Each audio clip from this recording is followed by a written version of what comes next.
Kenya, Professor Abraham Kithure Kindiki.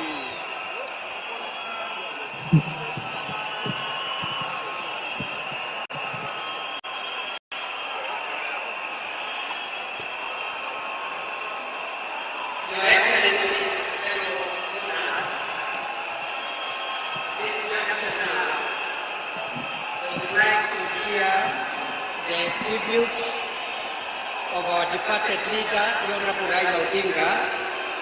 That tribute, the eulogy, will be read by Jaoko Oburu.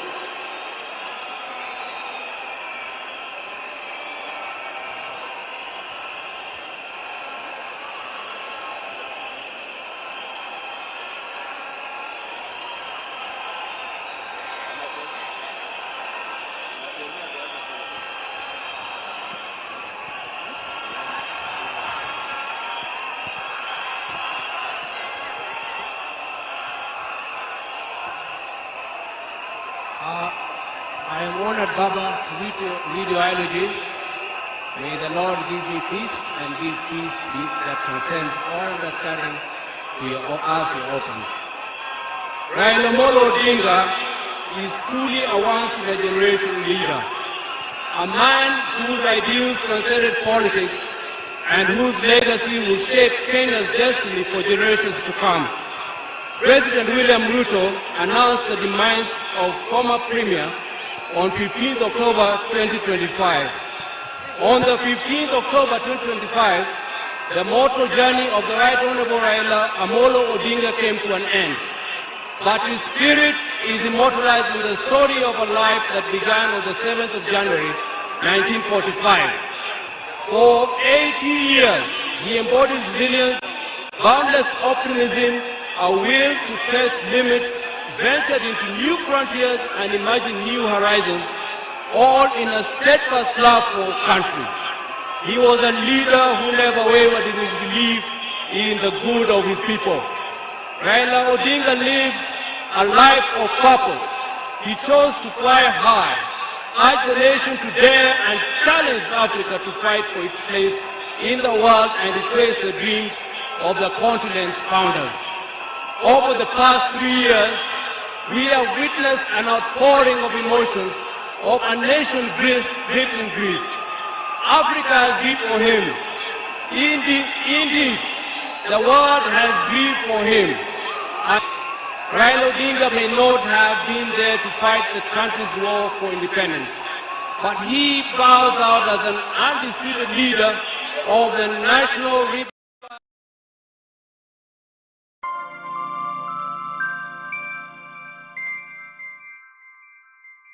that of our grandfather, the late Mayuge Odinga, who fought for our country's independence from colonialism. He learned at the feet of Kenyans and Africa's most revered leaders. He witnessed the liberation ideals and struggles of Pan-African heroes, including our grandfather Jaramogi, Jomo Kenyatta, Julius Nyerere, Kwame Nkrumah, Gamal Abdel Nasser, and Kenneth Kaunda, among others. He followed and internalized Nelson Mandela's struggles and agreed with his philosophy that courage was not the absence of fear, but the triumph over it. That the brave man is not he who does not feel afraid, but he who conquers that fear. Raila conquered fear and mastered courage. Possibility of death in pursuit of an ideal was not a reason for Raila to retreat, for he also internalized William Shakespeare's words that cowards may die many times before their deaths. The valiant never taste of death but once.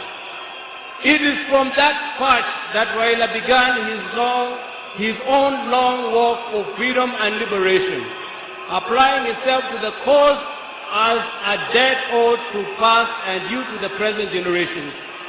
Many times he appeared to be on a cause much larger than himself, a mission almost impossible, but he seemed to be the way he loved it. He gave his life for it. In emulating the giant steps of Jaramogi Odinga, our grandfather, and the spirit of selflessness that ran deep in his heritage, Raila Odinga, just as his father once declared that he could be no freedom for the without the release of their leader Jomo Kenyatta, proclaimed Kibaki Tosha, a declaration that propelled NUP to bring an end to KANU's 40-year rule.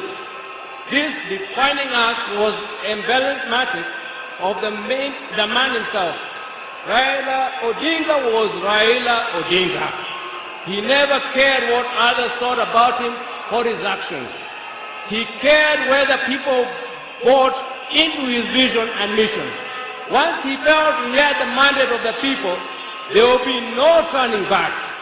In the process, he became Kenya's ultimate political prisoner and one of Africa's best-known freedom fighters, a dedicated and down-to-earth servant of the people of Kenya, a headache to the corrupt elite, and a beacon of hope for those struggling for freedom, not only in Kenya, but across Africa and beyond. Generations to come will honor him and offer gratitude. Raila Odinga cared deeply about Africa and worried eternally about its decline. For that, he applied himself to peace and reconciliation missions across the continent whenever called upon. During the 90s, he worked closely with the International Republican Institute as a resource person for peace and conflict resolution in the then war-torn countries of Mozambique and Burundi, and offered similar support to peaceful electoral processes in Nigeria and Zimbabwe. He mastered Africa's conflicts and the forces and issues behind them. The highest executive position he ever rose to was that of Prime Minister of the Republic of Kenya, following the signing of a National Accord and Reconciliation Act 2008, which created the office to facilitate power sharing after the controversial 2007 elections. Earlier, he had served as Member of Parliament for Langata constituency within the city of Nairobi from 1992. However, the hallmark of Raila's life and career was not in executive mansions and offices. It was in the struggle for freedom and democracy in Kenya and across Africa, many times telling the continent's dictators to set their people free. It earned him outright enemies, cynical friends, and admirers in Africa and beyond. It is this record that saw him appointed Special Peace Envoy of the African Union in February 2011, following the post-election crisis in Cote d'Ivoire. He juggled politics, entrepreneurship, scholarship with ease.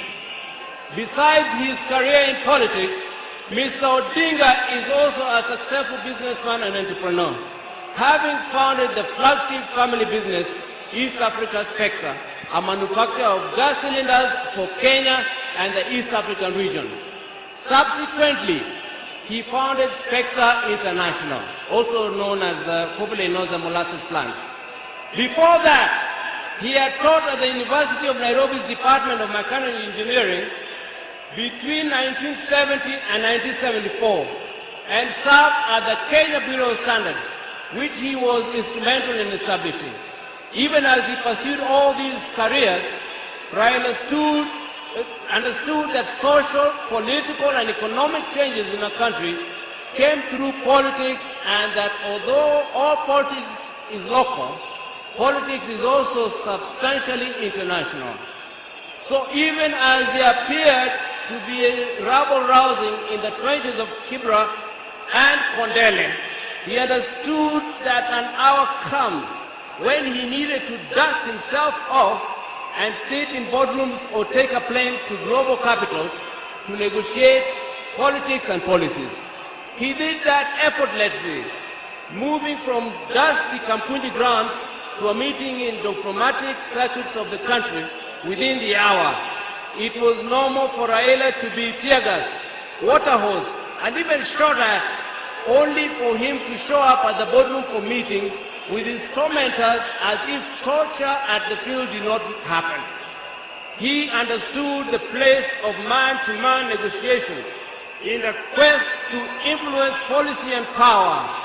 Raila disagreed fundamentally with many politicians about the state of the Kenyan nation and how to transform it. But those disagreements never stopped him from sitting down with those he disagreed with or sympathizing with the views of fellow politicians.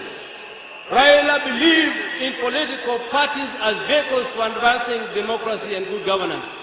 It is upon this belief that he was founder member of the Forum for Restoration of Democracy, FORD, later FORD Kenya in 1991, the National Democratic Party, NDP, in 1996, and the Liberal Democratic Party, LDP, in 1997.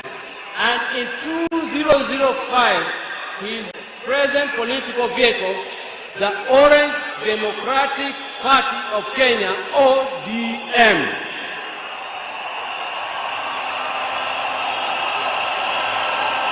In 2013, he led his party into coalition with other parties to form the Coalition for Reforms and Democracy Code, on whose ticket he ran for president. He challenged the election results at the Supreme Court, which ruled in favor of his opponent. He accepted the verdict and took up the leadership of the opposition. He contested the 2017 presidential election on the ticket of the National Super Alliance, NASA, which election ended up being nullified by the Supreme Court, but he stayed out of the subsequent contest. Mr. Odinga was again picked by his coalition as the Mayuge Rally One Kenya Coalition Party for the presidency in 2022. Whose results were confirmed against him by the Supreme Court. He accepted the verdict and has led the opposition coalition. Raila's early life prepared him to be a consummate African and citizen of the world, with early education in Kisumu and Siaya before leaving for Germany, where he began his high school education at the Herder Institute of Leipzig. He later transitioned to the Otto von Gutenberg University in Magdeburg, in the then East Germany, where he obtained a Master of Science in Mechanical Engineering, specializing in production technology. In February 2024, Raila visited and extensively toured the two institutions, reliving his days there and recalling that when he arrived in Otto von Gutenberg, there was not more than 5 black students in the whole college. As a leader, Raila believed in and exercised unity, selflessness, sacrifice, collective leadership, humility, honesty, discipline, and hard work. Other than Kenya, Raila's other greater love was Africa. He celebrated the continent's potential and mourned its poverty. He mourned the death of leadership on the continent and felt the pain of its people being left behind by less endowed regions of the world because of failure of leadership. Indeed, the last major political project Raila quietly embarked on just days before his death was a third biography dedicated purely to Pan-Africanism and what needs to be done to take the continent forward. In October 2018, Raila was appointed as the African Union High Representative for Infrastructure Development in Africa. He moved into the position with the swiftness and certainty of fish in water. He named the continental highway networks corridors, railways and airports as if they were in Kenya. He was at ease with Africa's trade deficit figures in comparison to other parts of the world. In politics, Raila communicated the importance of reconciliation, forgiveness, and putting country over self. He forgave his jailers and worked with them to move the country forward. He emphasized that building a progressive country demanded leaders rise above anger and desire for revenge. He also believed strongly that preservation of a nation requires the triumph of pragmatism over ideology. That when the nation is under extreme threat, leaders must embrace extreme compromise. He believed power was not an end, but a means to an end. It should be used towards the desired end. He believed that power should be used to ensure the existence of the nation, not the demise of the nation. He wanted power to be used to ensure progress, prosperity, and peace of and among nations, and not for any causes that would yield contrary outcomes. We will cherish Raila's memory in the heart of our nation, and I believe in the hearts of many African nations. Fare thee well, our champion, our freedom fighter, our Baba. You have fought the long fight. You have finished the honest race. You have kept the unshakable faith. Your work here is done. The struggle continues. Rest in peace and eternal, rest in perfect and eternal peace. Thank you, Baba. Long live the King!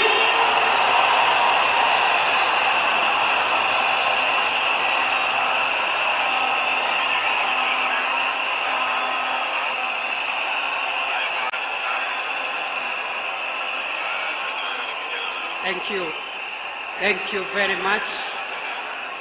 We are going now to receive the following family members to eulogize their father, Winnie Odinga, Raila Odinga Jr., Rosemary Odinga, and later on, Mama Ida.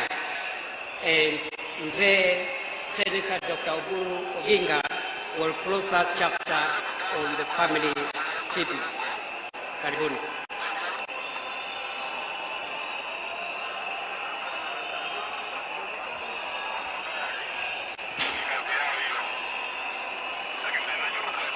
Hello? Hello? Hello?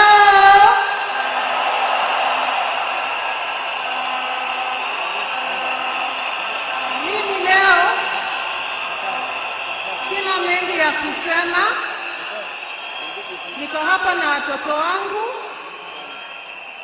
Huyu ni mtoto wangu wa kwanza anaitwa Safi.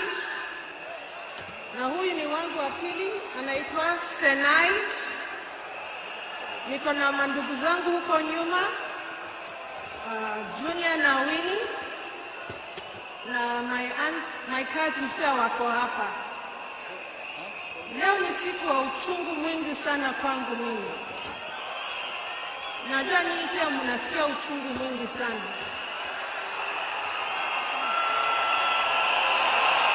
Kwa sababu hata baba alikuwa baba wetu, alikuwa baba zetu sote. Naomba niseme machache kwa Kiingereza tafadhali.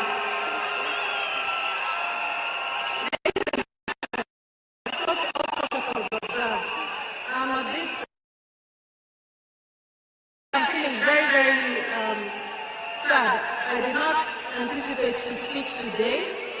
And there's so much I can say about Baba, but at the same time, we don't have enough time for me to say it all. To me, he was my advisor. He was a friend. He was also someone who understood me very well.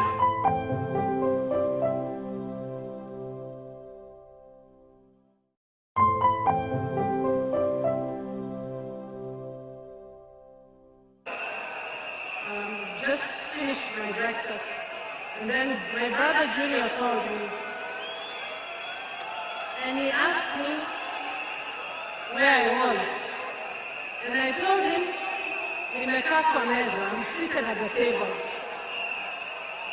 And then he asked me to sit down. And I asked myself, do I sit on the floor, or sitting on the table, or the seat at the table is good enough?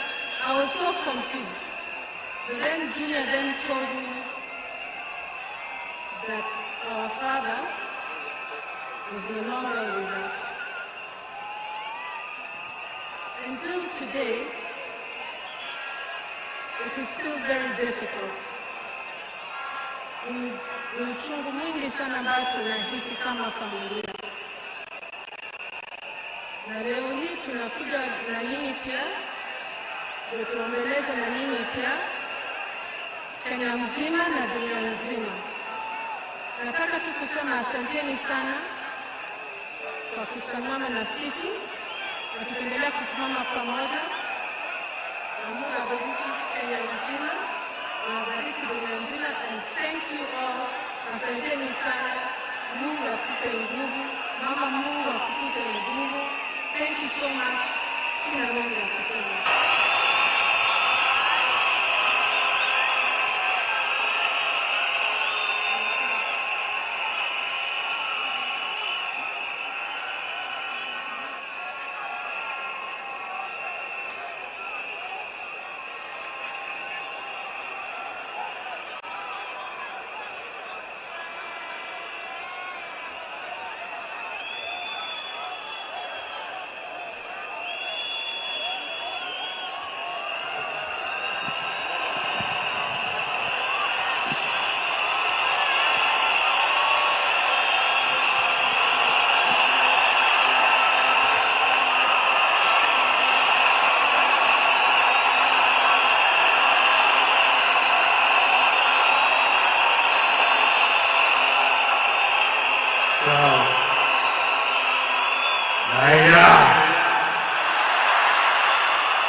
A tribute from Raila Odinga. My beloved mom, my sister Rosie and Winnie, my extended family, excellencies, distinguished guests, my fellow Kenyans. Since I learned of my dad's demise, I have organized over how to best mourn him. My father was many things to me, to many people, but to my siblings and I, he was simply Dad. Dad embodied resilience, courage, and unwavering commitment to the ideals of freedom and justice. He always stood for what he believed was right, sometimes at great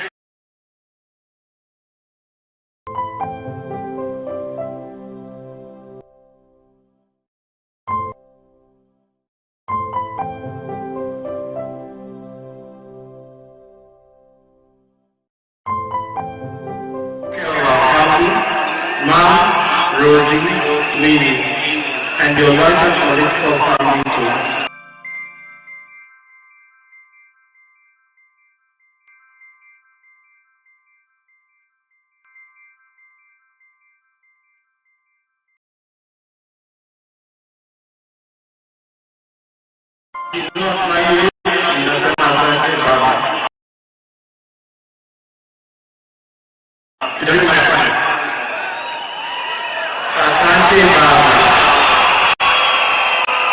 Thank you for the gift of life.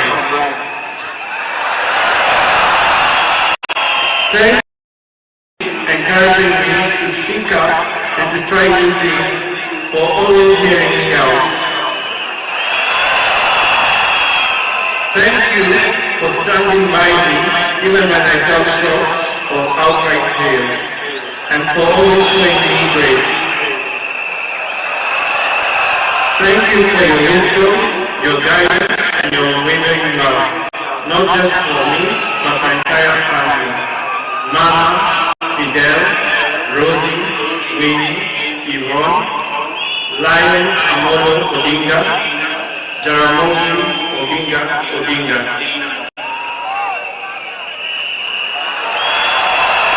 Thank you for helping me to raise more of our people and encouraging me to be a man. I will deeply miss our family moments, our laughter, our conversation. I will miss watching Arsenal with you. I miss making Arsenal.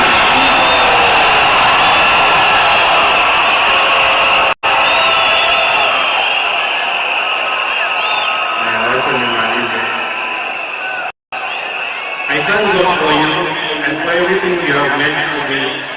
You have run your race with honor, and may grace now lead you home. May the ancestors receive you and rest well. May you pray, Baba Aheri, Asante Baba, Asante Baba, Asante Baba, Joey, Joey, Joey.